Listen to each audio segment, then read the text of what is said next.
começar a falar sobre como dar o primeiro passo, que é o conteúdo do primeiro encontro. Bom, vamos começar a falar sobre como dar o primeiro passo, que é o tema do encontro de hoje. Vamos lá. Vou começar logo com Sócrates, o querido Sócrates Barbudão, que falou essa frase: conhece-te a ti mesmo. É pelo autoconhecimento o passo zero para dar o primeiro passo. Então, para você dar o primeiro passo, a primeira coisa que eu sugiro que você faça é se conhecer.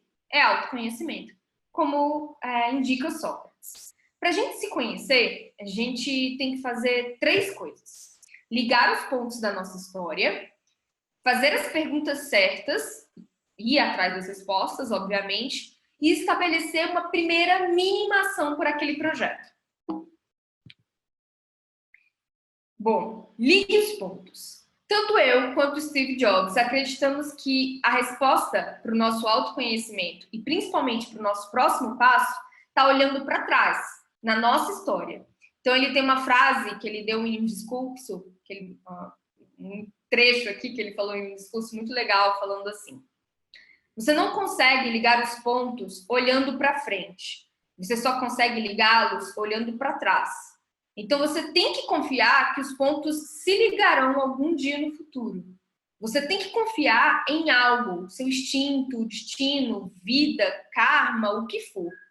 Essa abordagem nunca me desapontou e fez toda a diferença na minha vida. Ele disse isso, Steve Jobs, porque ele largou a faculdade e fez um curso de caligrafia, que no final das contas não tinha muito a ver com ele, mas ele fez, ele queria fazer naquele momento.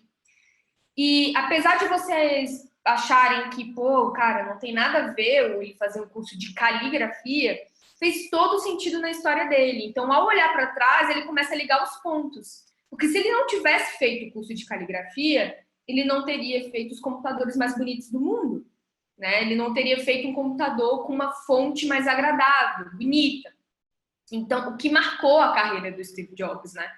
Então, ao olhar para a nossa história, a gente consegue ver que tudo faz sentido, realmente. Nada foi em vão. E que o nosso próximo passo também está ligado ao que a nossa história nos conta. E eu vou usar o meu exemplo para ajudar vocês a começarem a pensar ou a imaginar como é que funciona no contexto de vocês. Bom, e para isso a gente precisa responder algumas perguntas para entender a nossa história e ligar os pontos e fazer sentido o que a gente quer, os nossos próximos passos, né? Então, o que te deixa em estado de fluxo? O que é estar em estado de fluxo? É aquilo que você está fazendo e você se concentra naquilo. Você está tão concentrado que você não está vendo o tempo passar ali. Você está tão dentro daquilo, imerso naquela atividade, que o mundo parece não fazer mais. O mundo some, só existe você e aquilo. E às vezes pode ser tão forte que você se sente como um instrumento, não como você mesmo ali fazendo. É bem intenso essa sensação. E eu queria que você parasse para pensar no que é que te deixa em estado de fluxo. Qual é a atividade que faz você se sentir assim, perdendo a noção do tempo, completamente concentrado. Isso é fundamental perceber para que a gente possa ligar a nossa história. Então, no meu caso, o que me deixa em estado de fluxo é ouvir e contar histórias.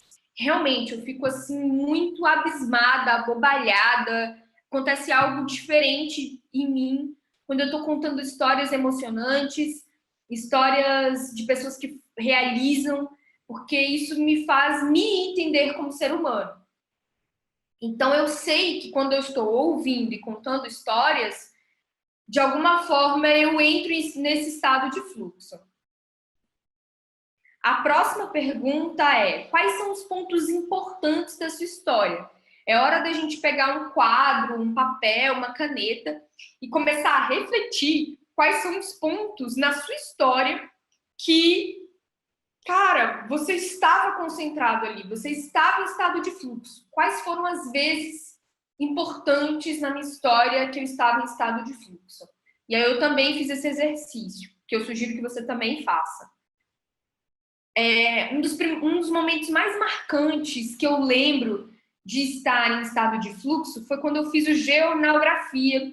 Eu tinha uns 13 anos, mais ou menos, 13, 14 anos, e eu era apaixonada pelo meu professor de geografia.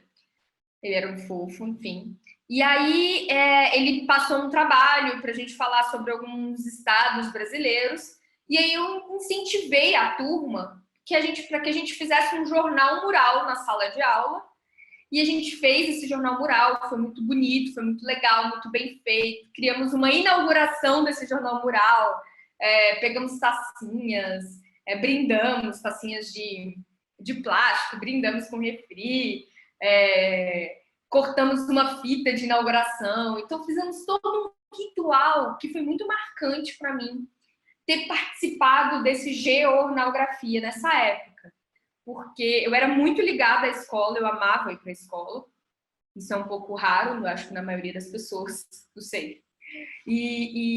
Porque eu conseguia, a minha escola me permitia criar muito.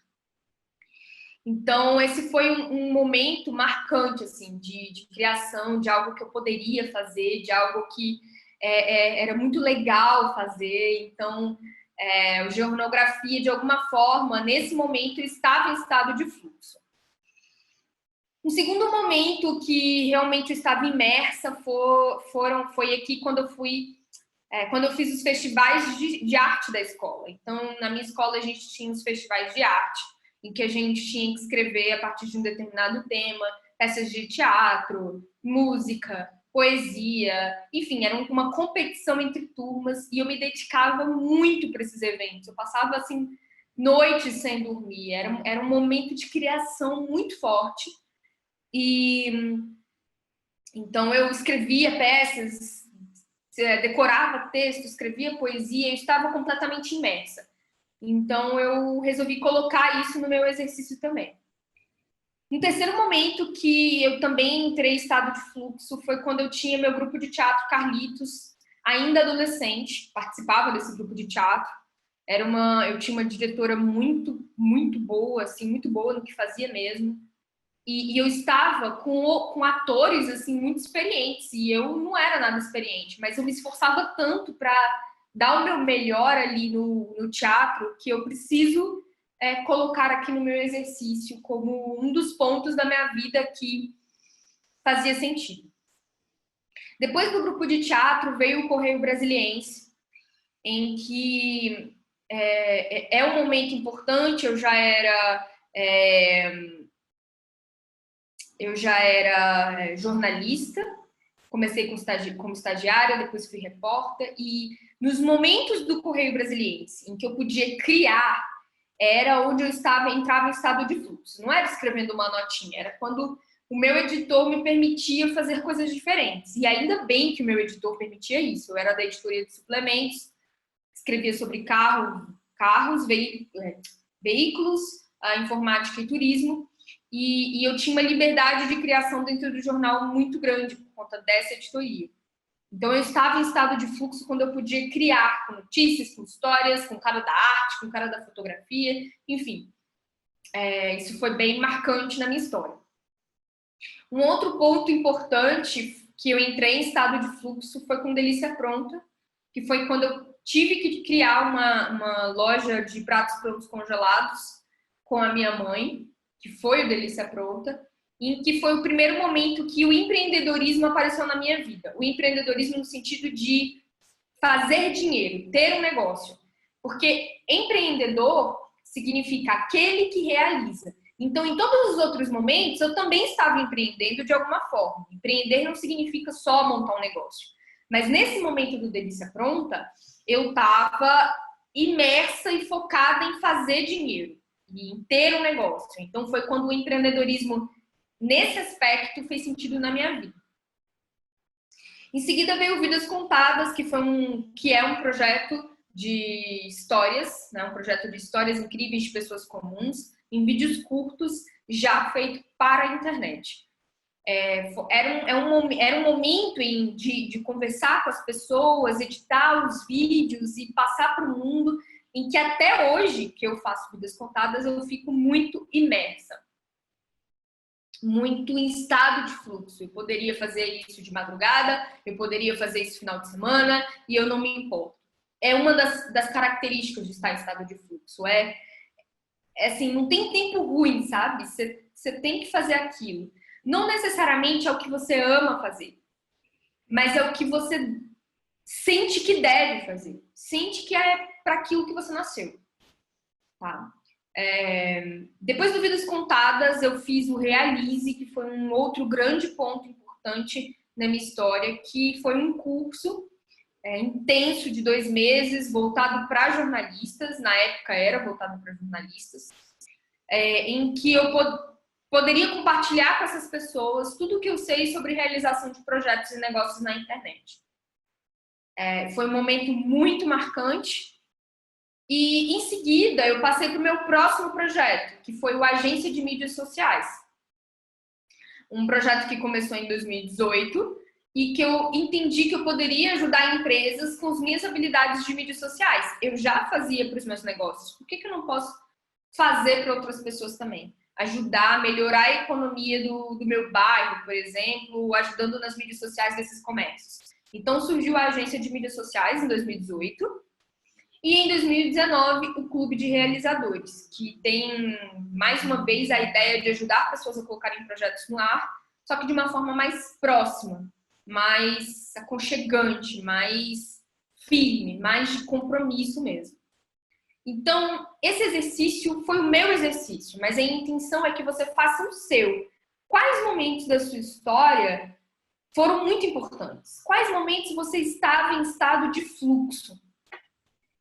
Isso é bem importante. Por quê?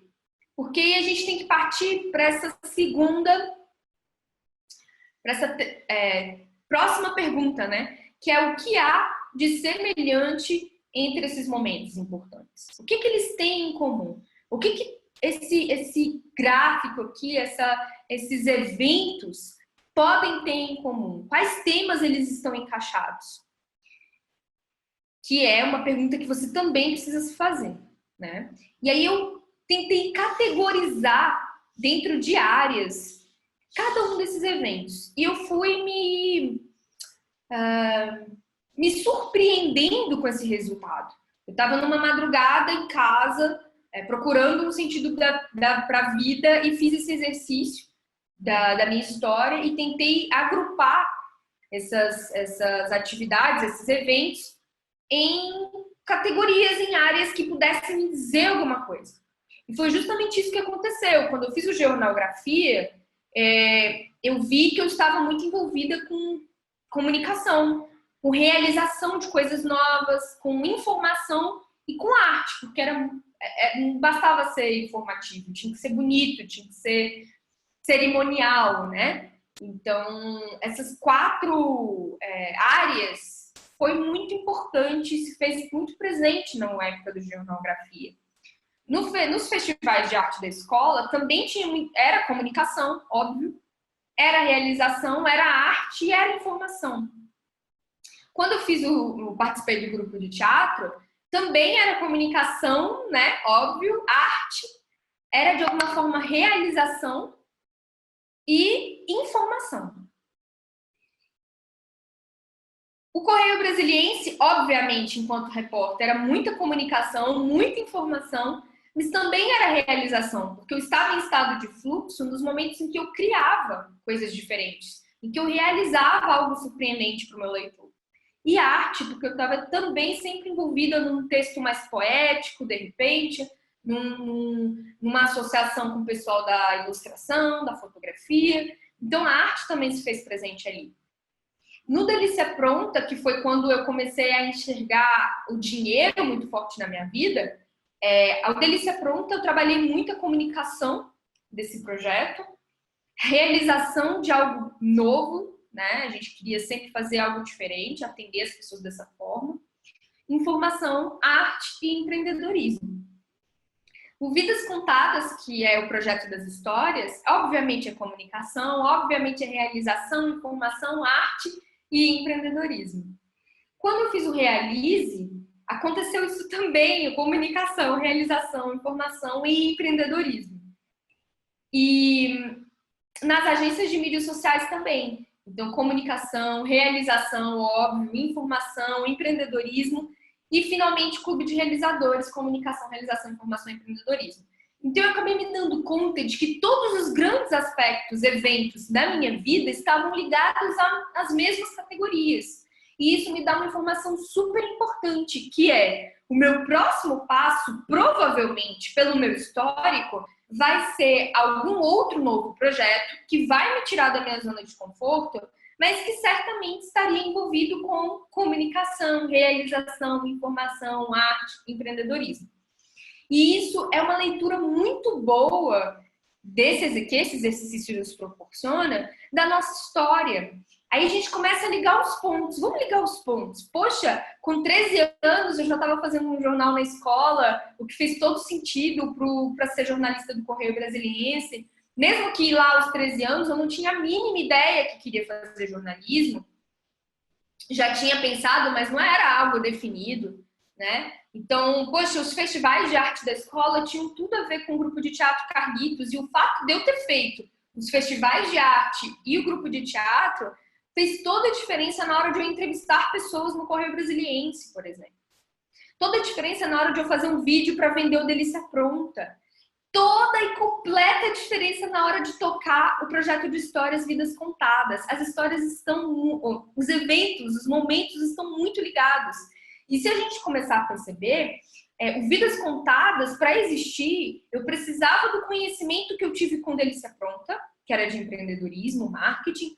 Eu precisava do conhecimento que eu tive no Correio Brasiliense, com captação de histórias e tudo mais. Eu precisava do grupo de teatro Carlitos, que me deu desenvoltura para conversar com as pessoas, para achar o drama das histórias das pessoas, assim como dos festivais de arte, assim como do Jornalgrafia, que é aquele fogo que eu tenho de realizar.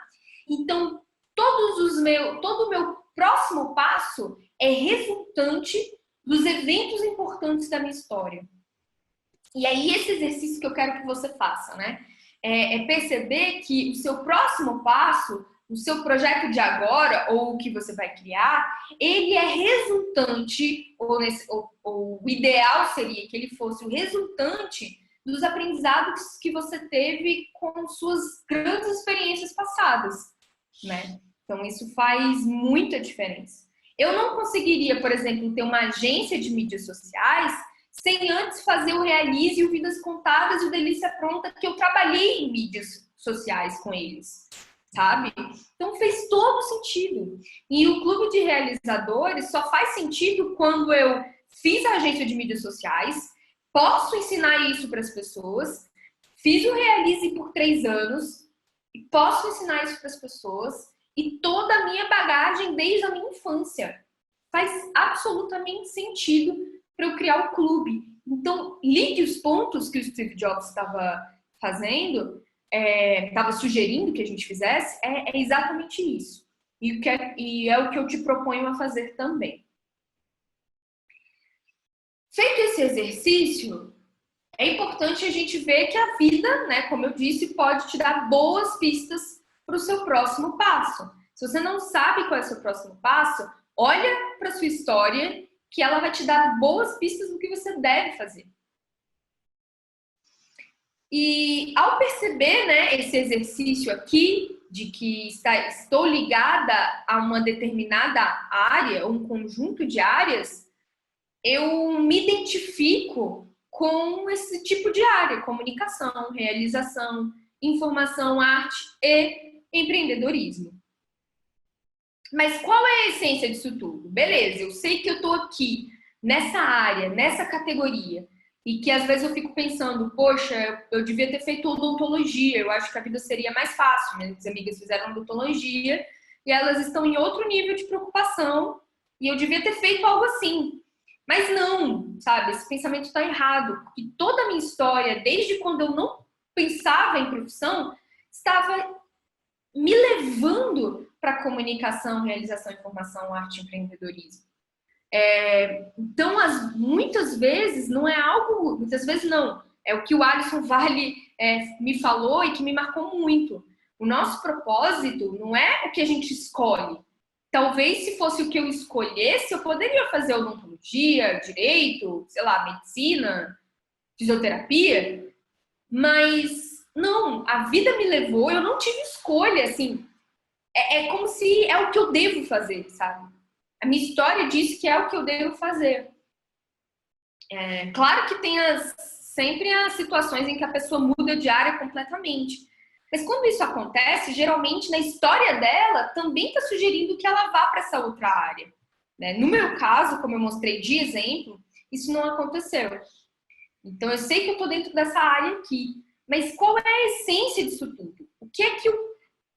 Qual é a síntese de entender isso dentro da nossa história? De entender em qual categoria nós nos encaixamos. E aí vai um exercício muito importante, que é o que a minha história conta, mais o que me deixa em estado de fluxo. Lembra que eu falei para vocês que o que me deixa em estado de fluxo lá no começo do encontro aqui era ouvir e contar as histórias das pessoas? Então, se eu unir isso, ouvir e contar as histórias das pessoas, com o que a minha história me fala, que é a comunicação, realização, informação, arte, empreendedorismo, unindo essas duas coisas, eu consigo formar um parágrafo que se aproxime do que eu tenho que fazer. Então, eu vou contar histórias de quem realiza, porque isso me emociona e me faz me entender como ser humano, mas isso não é suficiente. Isso não vai pagar meus boletos, isso não vai fazer com que eu alcance a minha independência financeira. Né? Agora, informar o caminho para as outras pessoas conseguirem realizar é a minha maneira de me sentir útil para o mundo, né? Quando a gente se sente útil para o mundo, porque o que é realizar? Realizar não é escrever um blog que ninguém lê. Você pode até ficar feliz quando você colocou seu blog no ar, mas com o tempo você vai sentir que está faltando alguma coisa, que é se sentir útil para o mundo, é ajudar alguém a realizar alguma coisa. Então, o sentido de realizar é unir as minhas habilidades com o que o mundo precisa, com a necessidade do mundo. Então, contar histórias de quem realiza, beleza, pode ser uma habilidade minha. Mas para eu contar cada vez mais histórias de quem realiza, então eu vou ensinar mais pessoas a realizarem. Porque se eu ensino mais pessoas a realizarem, eu vou contar mais histórias de pessoas que realizam. E aí eu uno o que o mundo precisa com as minhas habilidades, que é com o que eu sei fazer.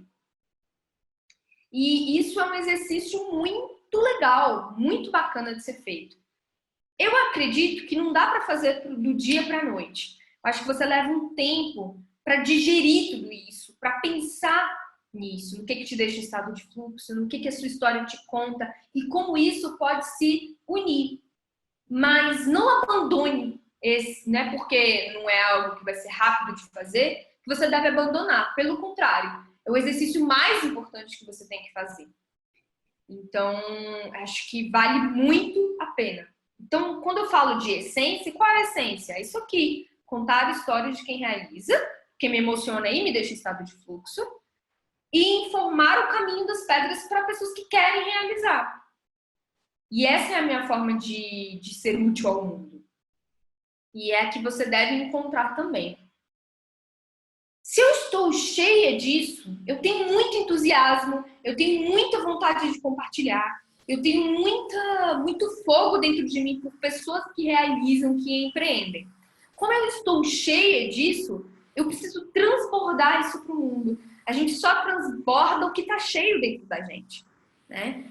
É aquela história se você está achando críticas demais em alguém, é porque você está cheio de críticas com você mesmo.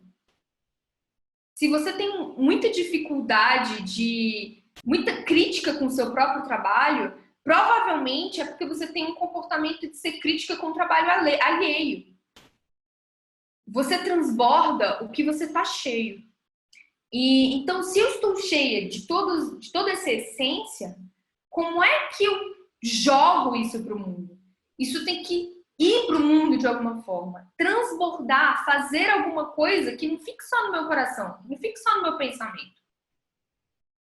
Que realmente exista para outras pessoas.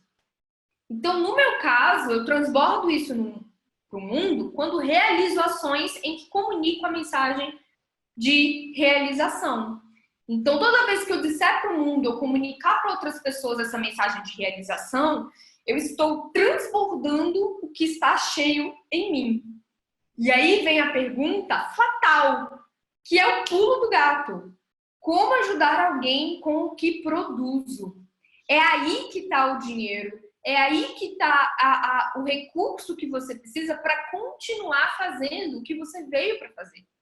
Que é como ajudar alguém com o que eu produzo, com o que eu faço, com as minhas habilidades, que é realmente realizar, né? Como eu disse, não dá para colocar um blog que ninguém vai ler, não é realizar. Realizar é usar suas habilidades, que pode ser um blog, enfim, mas que supra a necessidade de alguém, que seja para resolver o problema de alguém, algo desse tipo. Então, no meu caso, voltando também para o meu exemplo, como que eu ajudo alguém com o que eu produzo? Então, eu vou fazer projetos, eu vou fazer cursos, eu vou fazer workshops, eu vou fazer palestras, eventos, mídias sociais, artigos.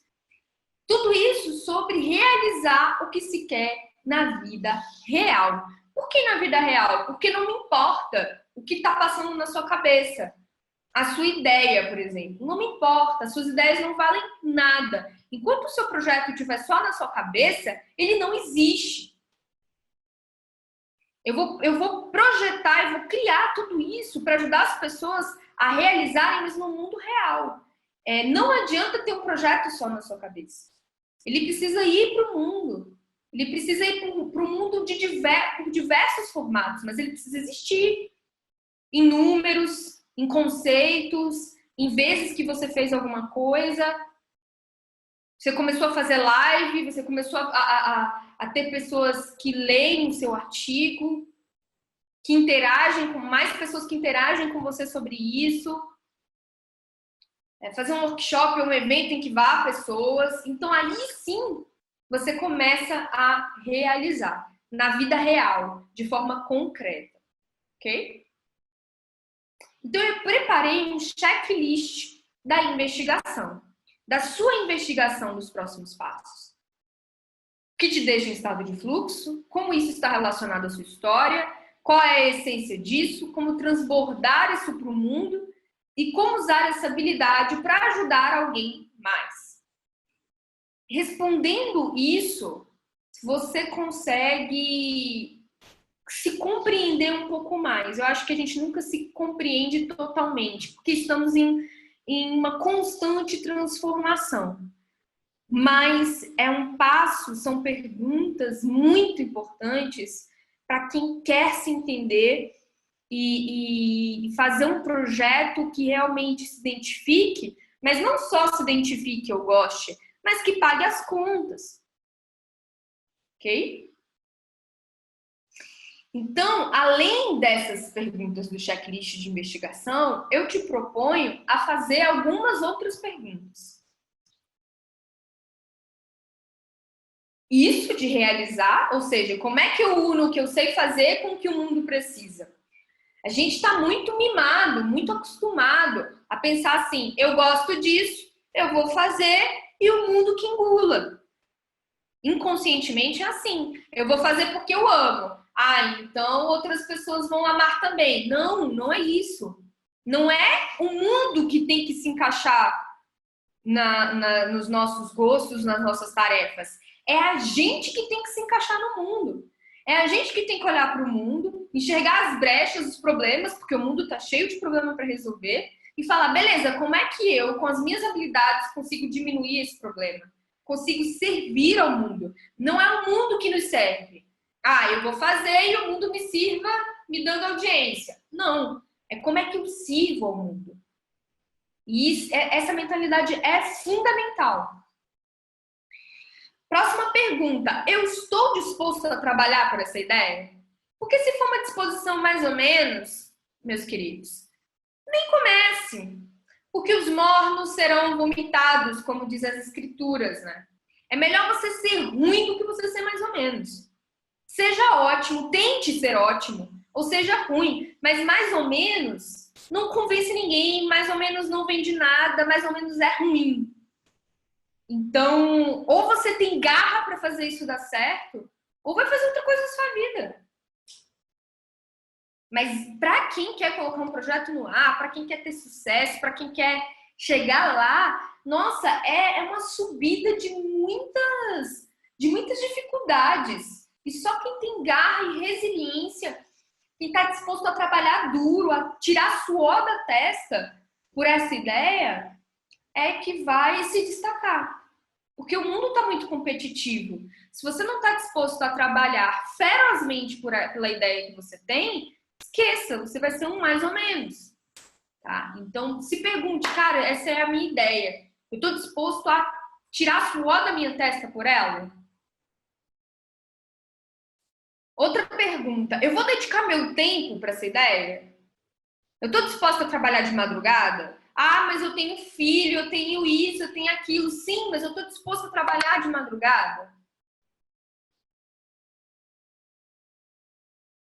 Será que eu estou? Então, isso é muito importante. Não adianta você falar, eu tenho um projeto, eu quero um projeto, mas... não, mas eu não tive tempo de fazer essa semana.